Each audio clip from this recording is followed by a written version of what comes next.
ನಮಸ್ಕಾರ ಆತ್ಮೀಯ ವೀಕ್ಷಕರೇ. ಇವತ್ತಿನ ರೀಡಿಂಗಲ್ಲಿ ಒಂದು ಚಾನಲೈಸ್ ಮೆಸೇಜ್ ಆಗಿತ್ತು. ಯಾರು ತುಂಬ ದೇವರಲ್ಲಿ ಪ್ರಾರ್ಥನೆ ಮಾಡ್ಕೊಳ್ತಾ ಇದ್ದೀರಾ, ಕಣ್ಣೀರು ಹಾಕಿ ಯಾರೆಲ್ಲ ಪ್ರಾರ್ಥನೆ ಮಾಡ್ಕೊಳ್ತಿದ್ದೀರಾ, ಆ, ಪ್ರೀತಿ ಉಳಿಲಿ ಅಥವಾ ಪ್ರೀತಿಗೋಸ್ಕರ, ನಿಮ್ಮ ಸಂಬಂಧಕ್ಕೋಸ್ಕರ, ನಿಮ್ಮ ಇಲ್ಲಿ ಗಂಡ ಹೆಂಡತಿ ಆಗಿರಬಹುದು ಅಥವಾ ಪಾರ್ಟ್ನರ್ಸ್ ಆಗಿರಬಹುದು, ಯಾರು ಕಣ್ಣೀರು ಹಾಕಿಬಿಟ್ಟು ದೇವರಲ್ಲಿ ಉತ್ತರಕ್ಕೋಸ್ಕರ ಕಣ್ಣೀರು ಹಾಕಿ ಪ್ರೇಯರ್ ಮಾಡ್ತಿದ್ದೀರಾ, ನಿಮಗೋಸ್ಕರ ಈ ರೀಡಿಂಗ್ ಆಗಿರುತ್ತೆ. ಇದೊಂದು ಜನರಲ್ ರೀಡಿಂಗ್ ಆಗಿರುತ್ತೆ, ನೆನಪಿರಲಿ. ಇದು ನಿಮ್ಮ ವೈಯಕ್ತಿಕ ರೀಡಿಂಗ್ ಅಲ್ಲ. ಇಲ್ಲಿ ಬರುವಂತಹ ಕೆಲವೊಂದಷ್ಟು ವಿಷಯಗಳು ನಿಮಗೆ ಸಂಬಂಧಪಟ್ಟಿದ್ದಾಗಿರುತ್ತೆ ಅಥವಾ ಬೇರೆಯವ್ರಿಗೆ ಸಂಬಂಧಪಟ್ಟಿದ್ದಾಗಿರುತ್ತೆ. ನಿಮಗೆ ಯಾವುದು ಸಂಬಂಧಪಟ್ಟು ಅದನ್ನು ಮಾತ್ರ ನೀವು ರಿಸೀವ್ ಮಾಡ್ಕೊಳ್ತೀರಾ. ನಿಮ್ಮದಲ್ಲದಂತಹ ವಿಷಯಗಳು ಬರ್ತಾ ಇದ್ರೆ ಜಸ್ಟ್ ಅದನ್ನು ಲೆಟ್ ಗೋ ಮಾಡಿ. ಪರ್ಸ್ನಲ್ ರೀಡಿಂಗ್ ಬೇಕಿದ್ರೆ ನೀವು ಸ್ಕ್ರೀನ್ ಮೇಲೆ ಕಾಣ್ತಿರುವಂತಹ ನಂಬರಿಗೆ ವಾಟ್ಸಪ್ ಮಾಡಿಬಿಟ್ಟು ರೀಡಿಂಗ್ನ ಬುಕ್ ಮಾಡ್ಕೊಳ್ಳಿ. ಹಾಗೆ ಈ ಒಂದು ರೀಡಿಂಗ್ ಎನರ್ಜಿನ ರಿಸೀವ್ ಮಾಡ್ಕೊಳ್ಳೋದಕ್ಕೆ ಥ್ಯಾಂಕ್ ಯು ಗಾಡ್ ಅಂತ ಹೇಳಿಬಿಟ್ಟು ರೆಡ್ ಹಾರ್ಟ್ ಮಾರ್ಕ್ ಹಾಕಿ ಎನರ್ಜಿನ ರಿಸೀವ್ ಮಾಡ್ಕೊಳ್ಳಿ. ಥ್ಯಾಂಕ್ ಯು ಗಾಡ್ ಅಂತ ಹೇಳಿಬಿಟ್ಟು ರೆಡ್ ಹಾರ್ಟ್ ಮಾರ್ಕ್ ಹಾಕ್ತೀರಾ. ಅಳೋದು ಇವಾಗ ಬೇಡ. ಹತ್ತಿದ್ದೀರಾ, ಜೀವನದಲ್ಲಿ ಬೇಕಾದಷ್ಟು ಹತ್ತಿದ್ದೀರಾ, ಓಕೆ. ಬಟ್ ಇಲ್ಲಿ ಕಮೆಂಟಲ್ಲಿ ಬಂದು ಅಳೋದು ಬೇಡ, ಓಕೆನಾ? ಸೊ ರೆಡ್ ಹಾರ್ಟ್ ಮಾರ್ಕ್ ಹಾಕಿ ಜಸ್ಟ್ ಪಾಸಿಟಿವ್ ಎನರ್ಜಿನ ರಿಸೀವ್ ಮಾಡ್ಕೊಳ್ತೀರಾ, ಅಷ್ಟೇ. ಪಾಸಿಟಿವ್ ಎನರ್ಜಿನ ರಿಸೀವ್ ಮಾಡ್ಕೊಳ್ಬೇಕು, ಪಾಸಿಟಿವ್ ಎನರ್ಜಿನ ಕೊಟ್ಟು ಹೋಗ್ಬೇಕು, ಅಷ್ಟೇ. ಪಾಸಿಟಿವ್ ರಿಸೀವ್ ಮಾಡಿಕೊಂಡು ನೆಗೆಟಿವ್ನ ಕೊಟ್ಟು ಹೋಗೋದಲ್ಲ, ಓಕೆ. ಯಾವುದೇ ಕಾರಣಕ್ಕೂ ಅಳೋದು ಮತ್ತೊಂದು ಚಿತ್ರಗಳನ್ನೆಲ್ಲ ಹಾಕೋದಕ್ಕೆ ಹೋಗ್ಬಿಡಿ, ಅದೆಲ್ಲ ಅವಾಯ್ಡ್ ಮಾಡಿ ಆದಷ್ಟು, ಓಕೆನಾ? ಎಸ್, ಈ ಒಂದು ರೀಡಿಂಗಿಗೆ ಪ್ರತಿಯೊಬ್ಬರು ಕೂಡ ಯೂನಿವರ್ಸಿಗೆ ಫಸ್ಟು ಥ್ಯಾಂಕ್ ಯುನ ಹೇಳಿ, ಓಕೆ. ಈ ಒಂದು ರೀಡಿಂಗ್ನ ನಿಮ್ಮವರೆಗೆ ತಲುಪಿಸಿದ್ದಕ್ಕೆ ಥ್ಯಾಂಕ್ ಯು ಯೂನಿವರ್ಸಿಗೆ ಹೇಳಿ. ಹಾಗೆಯೇ ಪ್ರತಿಯೊಬ್ಬರು ಕೂಡ ಪ್ರೇಯರ್ ಮಾಡೋಣ, ಮಳೆಗೋಸ್ಕರ ಪ್ರೇಯರ್ ಮಾಡೋಣ. ಕಣ್ಮುಚ್ಚಿ 1 ಸೆಕೆಂಡ್ ಕಣ್ಮುಚ್ಚಿ ಮನಸ್ಸಿಂದ ಪ್ರಾರ್ಥನೆ ಮಾಡಿ, ಪ್ರಕೃತಿ ಚೆನ್ನಾಗಿರಲಿ, ಎಲ್ಲ ಕಡೆ ಮಳೆ ಚೆನ್ನಾಗಾಗಲಿ, ಬೆಳೆ ಚೆನ್ನಾಗಿ ಬರಲಿ ಅಂತ ಹೇಳಿ ಪ್ರಾರ್ಥನೆ ಮಾಡ್ಕೊಳ್ಳಿ. ಪ್ರಕೃತಿ ಚೆನ್ನಾಗಿತ್ತು ಅಂತ ಹೇಳಿದ್ರೆ ನಾವು ನೆಮ್ಮದಿಯಾಗಿ ಜೀವನ ಮಾಡೋದಕ್ಕಾಗುತ್ತೆ. ಸೊ ಹಾಗಾಗಿ ಪ್ರತಿಯೊಬ್ಬರು ಕೂಡ ಕಣ್ಮುಚ್ಚಿ 1 ಸೆಕೆಂಡ್ ಪ್ರೇಯರ್ ಮಾಡ್ಕೊಳ್ಳಿ.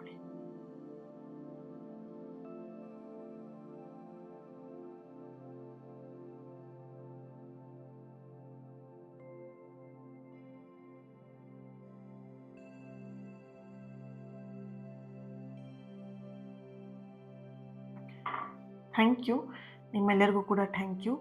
ಈ ಒಂದು ಪ್ರಾರ್ಥನೆಯಲ್ಲಿ ನನ್ನ ಕೈ ಜೋಡಿಸಿದ್ದಕ್ಕೆ ಥ್ಯಾಂಕ್ ಯು ಸೋ ಮಚ್. ನಿಮ್ಮ ಈ ಚಿಕ್ಕ ಪ್ರಾರ್ಥನೆ ಆದಷ್ಟು ಬೇಗ ವರ್ಣದೇವನನ್ನು ತಲುಪಲಿ ಅಂತ ಹೇಳಿ ಪ್ರೇಯರ್ ಮಾಡ್ಕೊಳ್ಳೋಣ. ಅದಕ್ಕೂ ಕೂಡ thank you so much, okay. Big heart ನಿಮ್ಮೆಲ್ಲರಿಗೂ ಕೂಡ. ಎಸ್, ಪ್ರಕೃತಿ ಚೆನ್ನಾಗಿತ್ತು ಅಂತ ಹೇಳಿದ್ರೆ ನಾವು ಖುಷಿಯಾಗಿರ್ಬೋದು ಅಲ್ವಾ? ಸೊ ಎಷ್ಟೋ ಕೆಲಸಗಳನ್ನ ನಾವು ಮಾಡ್ತೀವಿ, ನಮ್ಮ ಒಂದು ಅನುಕೂಲಕ್ಕೆ ಅನಿವಾರ್ಯ, ಅದು ಏನೂ ಮಾಡೋದಕ್ಕಾಗಲ್ಲ. ನಮ್ಮ ಅನುಕೂಲ ಮಾಡ್ಕೊಳ್ಬೇಕಂತ ಹೇಳಿ ಅನಿವಾರ್ಯವಾಗಿ ಮಾಡ್ತೀವಿ. ಬಟ್ ಪ್ರಕೃತಿ ನಮಗೆ ರಿವರ್ಸ್ ಆಗಿ ಈ ಥರ ಒಂದೊಂದು ಸಲ ಕೊಡ್ತಾ ಇರುತ್ತೆ ಪೆಟ್ಟನ್ನ. ಸೊ ಅದಕ್ಕೆ ನಾವಿಲ್ಲಿ ಫರ್ಗಿವ್ನ ಕೇಳಬೇಕಾದ ಒಂದೊಂದು ಸಲ, ಆ್ಯಂಡ್ ಪ್ರೇಯರ್ ಕೂಡ ಮಾಡಬೇಕಾಗತ್ತೆ. ಥ್ಯಾಂಕ್ ಯು ಇನ್ನೊಂದು ಸಲ ನಿಮಗೆ, ಓಕೆ. ರೀಡಿಂಗ್ ಸ್ಟಾರ್ಟ್ ಮಾಡೋದಕ್ಕೂ ಮುಂಚೆ ಈ ಒಂದು ಕ್ಯಾಂಡಲ್ ಫ್ಲೇಮ್ನ ನೋಡ್ತಾ ನಿಮ್ಮ ಹೆಸರನ್ನು 3 ಸಲ ಹೇಳ್ಕೊಳ್ಳಿ. ಹಾಗೆ ಪ್ರೀತಿ ಬಗ್ಗೆ ನೋಡ್ತಾ ಇದ್ದೀರಾ ಅಂತ ಹೇಳಿದ್ರೆ ಅವರ ಹೆಸರನ್ನು ಕೂಡ 3 ಸಲ ಹೇಳ್ಕೊಳ್ಳಿ.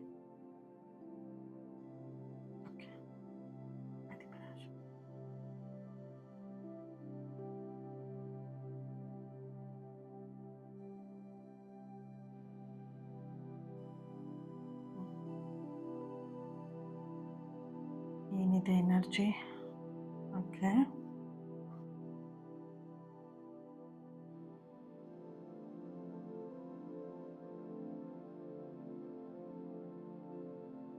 ಓಕೆ, ಇಲ್ಲಿ ನಿಮ್ಮ ಒಂದಷ್ಟು ಬ್ಯೂಟಿಫುಲ್ ಸೋಲ್ಗಳಿಗೆ ಕನೆಕ್ಟ್ ಮಾಡಿದಾಗ ಹೆಚ್ಚಾಗಿ ನಿನ್ನೆ ರಾತ್ರಿ ಯಾರಿಗೂ ಗೊತ್ತಾಗದಿರೋ ಹಾಗೆ ತುಂಬ ಜೋರಾಗಿ ಹತ್ತಿರುವಂತಹ ಒಂದು ಎನರ್ಜಿ ಇದೆ.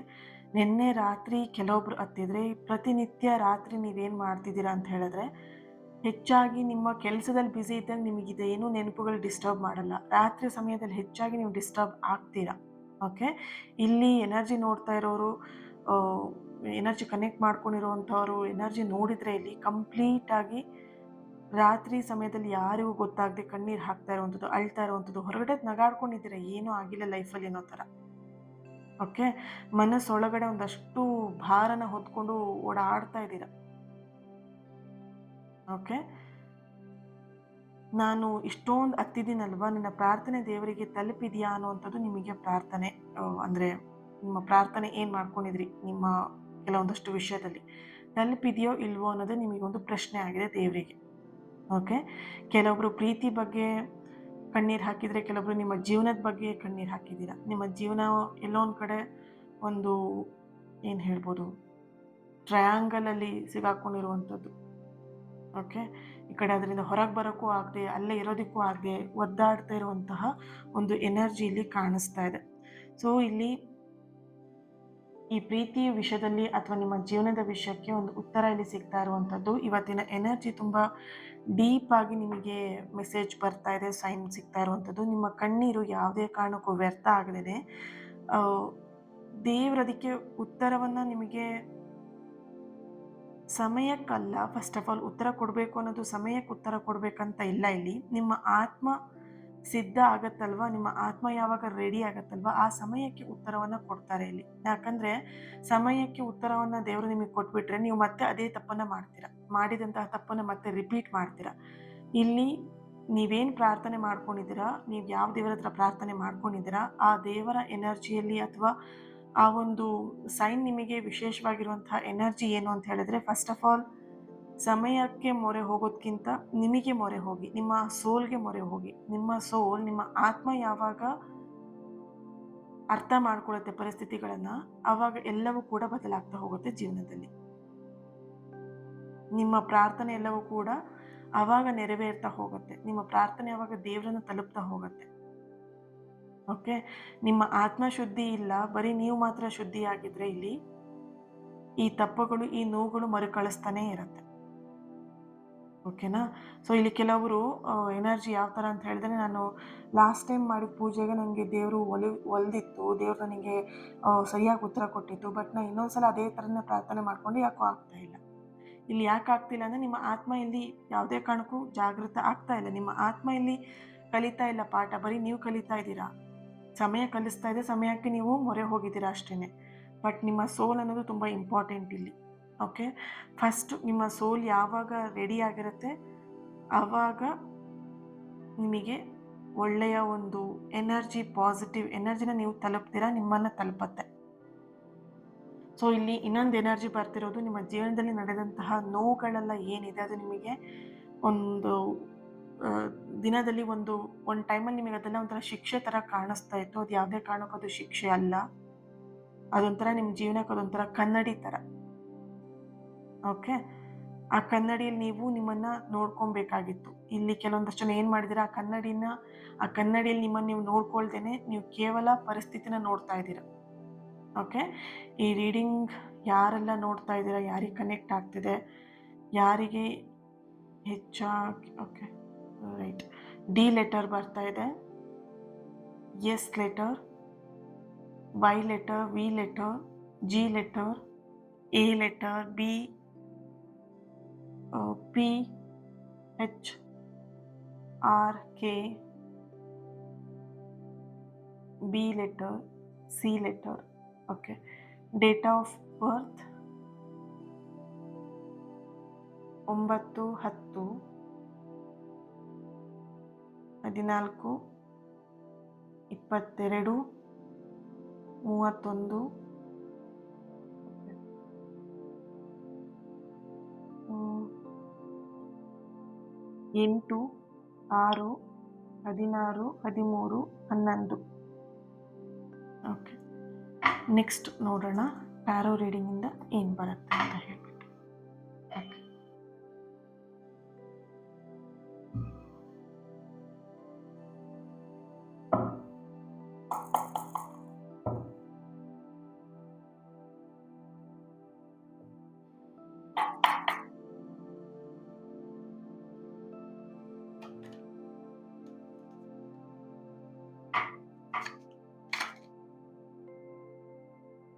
Okay, knight of cups, the wheel, ತುಂಬಾ ಪಾಸಿಟಿವ್ ಎನರ್ಜಿ ಇರುವಂಥದ್ದು. ಓಕೆ, ನೋಡೋಣ ನೆಕ್ಸ್ಟ್ ಏನು ಬರುತ್ತೆ ಅಂತ. ವಾವ್, ದ ಮೆಜಿಷಿಯನ್ ಕಾರ್ಡ್ ಬರ್ತಾ ಇದೆ.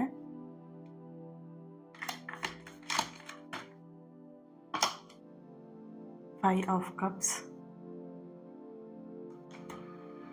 the Emperor card. Bottom of the card, the Lovers card. So completely ನಿಮಗೊಂದು positive energy, positive sign, positive ಕಾರ್ಡ್ಸ್ಗಳು ಬಂದಿದೆ. ಓಕೆ, ಎಸ್, ಹೇಳ್ತೀನಿ ಎಲ್ಲ ನಿಮಗೆ.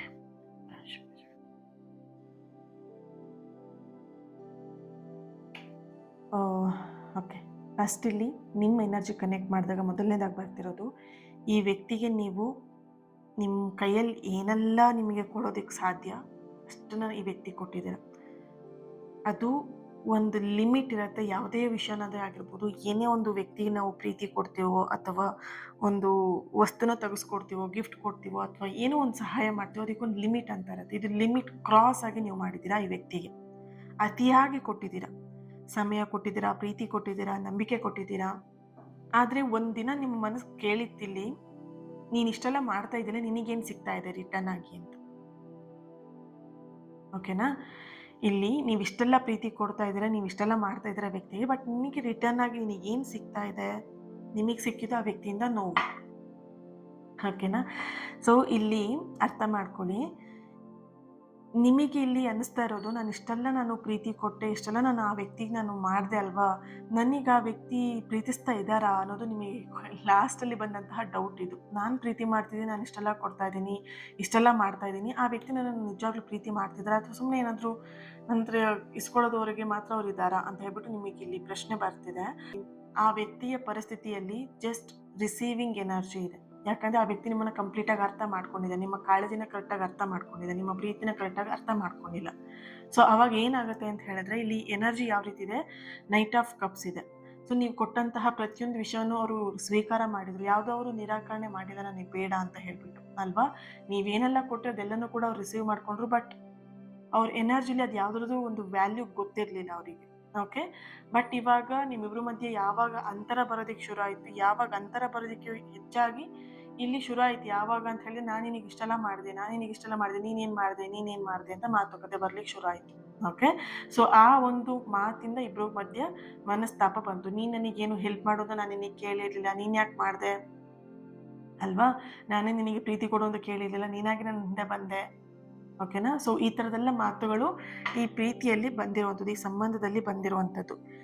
ಇಲ್ಲಿ ಈ ಪ್ರಶ್ನೆಗಳು ಯಾವಾಗ ನಿಮ್ಮ ಕಿವಿಗಳಿಗೆ ಬಿತ್ತು, ಈ ಥರದ ಮಾತುಕತೆಗಳು ಯಾವಾಗ ಈ ಒಂದು ರಿಲೇಶನ್ಶಿಪ್ಪಲ್ಲಿ ನಡೀತು, ಆವಾಗ ನಿಮ್ಮ ಸೋಲ್ ಅರ್ಥ ಮಾಡ್ಕೊಳ್ತಾ ಹೋಯಿತು, ಎಲ್ಲೋ ಒಂದು ಕಡೆ ಮಿಸ್ಟೇಕ್ ಆಗ್ತಿದೆ ಈ ರಿಲೇಶನ್ಶಿಪ್ಪಲ್ಲಿ ಅಂತ ಹೇಳಿಬಿಟ್ಟು. ಓಕೆ, ಆವಾಗ ಈ ಮನಸ್ತಾಪ ಬಂದಂತಹ ಸಮಯದಲ್ಲಿ ನೀವು ಹೆಚ್ಚಾಗಿ ನೀವಿಲ್ಲಿ ಕಣ್ಣೀರಿಗೆ ಮೊರೆ ಹೋಗಿರುವಂಥದ್ದು, ದೇವರ ಮೊರೆ ಹೋಗಿದ್ದಂತಹ ಸಮಯ ಈ ಒಂದು ಸಮಯದಲ್ಲಿ. ನೀವು ದೇವರ ಹತ್ರ ಬೇಕಾದಷ್ಟು ಸಲ ಪ್ರಶ್ನೆ ಕೇಳಿದ್ದೀರಾ, ನಾನು ಕೊಟ್ಟಿರೋ ಪ್ರೀತಿ ನಿಜವಾಗಿದೆ, ನಾನು ಮಾಡಿರುವಂತಹ ಕೆಲಸಗಳು ನಿಜವಾಗಿದೆ, ಆ್ಯಂಡ್ ಈ ಪ್ರೀತಿ ನಿಜವಾಗಿದೆ, ಆ್ಯಂಡ್ ಇವ್ರು ನನ್ನವರೇ ಆಗಿದ್ರೆ ಮತ್ತೆ ನನ್ನ ಜೀವನಕ್ಕೆ ಬರಬೇಕು. ಈ ಒಂದು ಮಾತನ್ನ ಯಾವಾಗಲೂ ದೇವ್ರ ಹತ್ರ ನೀವು ಕೇಳ್ಕೊಂಡಿದ್ದೀರ. ಓಕೆ, ಇವ್ರು ನನ್ನವರೇ ಆಗಿದ್ರೆ, ನಾನು ಕೊಟ್ಟಿರೋಂಥ ಪ್ರೀತಿ ನಿಜವಾದೇ ಆಗಿದ್ರೆ, ಅವ್ರು ಮತ್ತೆ ನನ್ನ ಲೈಫಿಗೆ ವಾಪಸ್ ಬರಲಿ ಅಂತ ಹೇಳ್ಬಿಟ್ಟು. ಆದರೆ ಇವತ್ತಿನ ದಿನ ಕಾರ್ಡಲ್ಲಿ ನಿಮಗೆ ಬರ್ತಿರೋಂಥ ಉತ್ತರ ಸ್ವಲ್ಪ ವಿಭಿನ್ನವಾಗಿ ಬರ್ತಾ ಇದೆ. ಇಲ್ಲಿ ಆ ವ್ಯಕ್ತಿ ನಿಮ್ಮ ಜೀವನಕ್ಕೆ ಬರಬೇಕು ಅಂತ ಹೇಳಿದ್ರೆ, ಮೊದಲು ದೇವ್ರವರನ್ನು ಬದಲಾಯಿಸಬೇಕು. ನೀವೇನು ಮಾಡಿದ್ರಿ, ನೀವೆಲ್ಲ ಕೊಟ್ಟಾಗ ಆ ವ್ಯಕ್ತಿ ಏನು ಮಾಡಿದ್ರು, ಅದ್ರ ವ್ಯಾಲ್ಯೂ ಗೊತ್ತಿಲ್ಲದೇನೆ ಆ ವ್ಯಕ್ತಿ ನಿಮ್ಮ ಹತ್ರ ಅವರು ಉಲ್ಟಾ ಮಾತಾಡಿ ಅಥವಾ ವಾದ ಮಾಡ್ತಾ ನಿಮ್ಮ ಜೊತೆಗೆ ಮಾತಾಡಿದ್ರು ಅಲ್ವಾ. ಸೊ ಹಾಗಾಗಿ ದೇವರು ಅವರನ್ನ ಕಂಪ್ಲೀಟಾಗಿ ಬದಲಿಸ್ತಾ ಇದ್ದಾರೆ, ಬದಲನ್ನು ಮಾಡ್ತಾ ಇದ್ದಾರೆ. ನಂತರ ಅವ್ರು ನಿಮ್ಮ ಹತ್ರ ಬರೋದಕ್ಕೆ, ನಿಮ್ಮ ಮುಂದೆ ನಿಂತ್ಕೊಳಕ್ಕೆ ಯೋಗ್ಯತೆನ ಪಡೀತಾರೆ. ಓಕೆ, ಯಾಕಂತ ಹೇಳಿದ್ರೆ ಇಲ್ಲಿ ಹಳೆಯ ಮನಸ್ಸಿನಿಂದ ಮತ್ತೆ ನೀವಿಬ್ರು ಒಂದಾಗ್ತೀರಾ, ಭೇಟಿ ಆಗ್ತೀರಾ ಅಂತ ಹೇಳಿದ್ರೆ, ಹಳೆಯ ಒಂದು ಪ್ಯಾಟರ್ನ್ಗಳು ಮತ್ತೆ ರಿಪೀಟ್ ಆಗ್ತಾ ಹೋಗುತ್ತೆ. ಹಳೆಯ ಗಾಯಗಳನ್ನು ಮತ್ತೆ ನಿಮ್ಮ ಜೀವನದಲ್ಲಿ ನೋಡ್ತಾ ಹೋಗ್ತೀರಾ, ಅದು ಮತ್ತೆ ಓಪನ್ ಆಗ್ತಾ ಹೋಗುತ್ತೆ. ಓಕೆ, ಸೊ ಆ ಒಂದು ವಿಷಯಗಳು ಬೇಡ ಅಂತಾನೆ ಇಲ್ಲಿ ನೀವು ಕಣ್ಣೀರು ಹಾಕಿರುವಂತಹ ಕಣ್ಣೀರಾಗಿರ್ಬೋದು ಅಥವಾ ಪ್ರಾರ್ಥನೆ ಮಾಡಿದಂತಹ ಪ್ರಾರ್ಥನೆ ಆಗಿರ್ಬೋದು, ಪ್ರತಿಯೊಂದು ಕೂಡ ದೇವರನ್ನ ತಲುಪಿದೆ. ಇದಕ್ಕೆ ನಿಮಗೆ ದೇವರಿಂದ ಬರ್ತಿರುವಂತಹ ಉತ್ತರ ಏನು ಅಂತ ಹೇಳಿದ್ರೆ, ಯಾವುದೇ ಕಾರಣಕ್ಕೂ ಈ ಒಂದು ಪರಿಸ್ಥಿತಿಯಲ್ಲಿ ನೀವು ಯಾವುದೇ ಕಾರಣಕ್ಕೂ ಸೋತಿಲ್ಲ. ನೀವು ಕೇವಲ ಒಂದು ದೇವರ ಪರೀಕ್ಷೆಯ ಒಂದು ಮಧ್ಯದಲ್ಲಿ ಸಿಗಾಕೊಂಡಿರೋಂತಹ ಎನರ್ಜಿ ಇಲ್ಲಿ ಇದೆ. ಹಾಗೆಯೇ ಇಲ್ಲಿ ಕೆಲವೊಂದು ಪ್ರಾರ್ಥನೆಗಳಿಗೆ ಹೇಗೆ ಗೊತ್ತಾ ದೇವರು ಹೌದು ಅಂತ ಹೇಳಿ ತಕ್ಷಣ ಆನ್ಸರ್ ಮಾಡಿಬಿಡ್ತಾರೆ, ಎಸ್ ಅಂತೇಳಿ ಉತ್ತರ ಕೊಟ್ಬಿಡ್ತಾರೆ. ಆದರೆ ಕೆಲವೊಂದಷ್ಟು ಉತ್ತರಗಳು ಹೇಗಿರುತ್ತೆ ಅಂತ ಹೇಳಿದ್ರೆ, ನೀನು ತಾಳ್ಮೆಯಿಂದ ಜೀವನದಲ್ಲಿ ಕಾಯಬೇಕಾಗತ್ತೆ ಅನ್ನೋದನ್ನು ದೇವರು ನಿಮಗೆ ಉತ್ತರ ರೂಪದಲ್ಲಿ ಕೊಡ್ತಾ ಇರ್ತಾರೆ. ಈ ತಾಳ್ಮೆ, ಈ ಕಾಯುವಿಕೆ ಏನಿದೆ, ಇದು ದೇವರು ಕೊಟ್ಟಂತಹ ಉತ್ತರನೇ ನಿಮಗೆ. ಈ ಪ್ರಾರ್ಥನೆ ಏನಿದೆ, ನಿಮ್ಮ 2ನೇ ಹಂತದಲ್ಲಿ ನೀವಿದ್ದೀರಾ. ತಾಳ್ಮೆಯಿಂದ ವೆಯ್ಟ್ ಮಾಡುವಂತಹ ಹಂತದಲ್ಲಿ ನೀವಿದ್ದೀರಾ. ಓಕೆನಾ? ಪ್ರತಿಯೊಬ್ಬರು ಕೂಡ ಈ ಒಂದು ಮಾತನ್ನು ನೆನ್ಪಿಟ್ಕೊಳ್ಳಿ. ನಿಮ್ಮ ಒಂದು ವ್ಯಾಲ್ಯೂ ಅರಿತಂತಹ ಸಂಬಂಧ ಏನಿರತ್ತಲ್ವ, ನಿಮ್ಮ ಜೀವನದಲ್ಲಿ ಕೊನೆ ಉಸಿರಿರೋವರೆಗೂ ಉಳಿಯುತ್ತೆ. ಇದೊಂದು ಮಾತು ಸತ್ಯವಾಗಿರುವಂತಹ ಮಾತಾಗಿರುತ್ತೆ. ಆದ್ದರಿಂದ ನೀವೇನು ಮಾಡ್ಬೇಕಂತ ಹೇಳಿದ್ರೆ, ಒಂದೇ ಒಂದು ನಂಬಿಕೆ ಮನಸ್ಸಲ್ಲಿ ಇಟ್ಕೊಂಡು, ಆ ಮನಸ್ಸಲ್ಲಿರುವಂತಹ ಆ ಗಟ್ಟಿತನ ಏನಿದೆ ಸ್ಟ್ರಾಂಗ್ ಆಗಿ ಇಟ್ಕೊಂಡು, ಮನಸ್ಸನ್ನು ಗಟ್ಟಿ ಮಾಡಿಕೊಂಡು ಹೆಜ್ಜೆ ಇಡ್ತಾ ಹೋಗಿ. ಪ್ರತಿಯೊಂದು ಕೂಡ ಒಳ್ಳೆಯದಾಗ್ತಾ ಹೋಗುತ್ತೆ. ನಿಮ್ಮ ದಾರಿಗೆ, ನಿಮ್ಮ ಎನರ್ಜಿಗೆ, ನಿಮ್ಮ ಶಕ್ತಿಗೆ ನೀವು ನಂಬಿರುವಂತಹ ದೇವರು ಸದಾ ನಿಮ್ಮ ಜೊತೆಯಾಗಿ ಇದ್ದೇ ಇರ್ತಾರೆ. ಯಾವುದೇ ಕಾರಣಕ್ಕೂ ನೀವು ನಂಬಿದಂತಹ ದೇವರು ಕೈ ಬಿಡೋದಿಲ್ಲ. Okay, so thank you. ಈ ಒಂದು ರೀಡಿಂಗ್ ನಿಮಗೆ ರೆಸೊನೇಟ್ ಆಗಿದೆ ಅಂತ ಹೇಳಿ ಭಾವಿಸ್ತೀನಿ.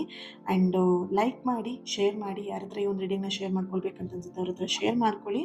ಆ್ಯಂಡ್ ಕಮೆಂಟ್ ಮಾಡಿ ಎನರ್ಜಿನ ರಿಸೀವ್ ಮಾಡ್ಕೊಳ್ಳಿ. Thank you so much. ಇವತ್ತಿನ ದಿನ ಯಾರು ಬರ್ತ್ಡೇ ಆ್ಯನಿವರ್ಸರಿನ ಸೆಲೆಬ್ರೇಟ್ ಮಾಡ್ಕೊಳ್ತಿದ್ದೀರಾ, ನಿಮಗೆಲ್ಲರಿಗೂ ಕೂಡ ಒಳ್ಳೆಯದಾಗಲಿ. ಆ್ಯಂಡ್ ನಿಮ್ಮ ಸಕಾರಾತ್ಮಕವಾಗಿರುವಂತಹ ಎಲ್ಲ ಆಸೆ ಕನಸುಗಳು ನೆರವೇರಲಿ ಅಂತ ಹೇಳಿ ಬ್ಲೆಸ್ ಮಾಡ್ತಾ, ಹೀಲ್ ಮಾಡ್ತಾ ಇನ್ನೊಂದು ರೀಡಿಂಗಲ್ಲಿ ಸಿಗ್ತೀನಿ. Thank you so much. Lots of love. God bless you all.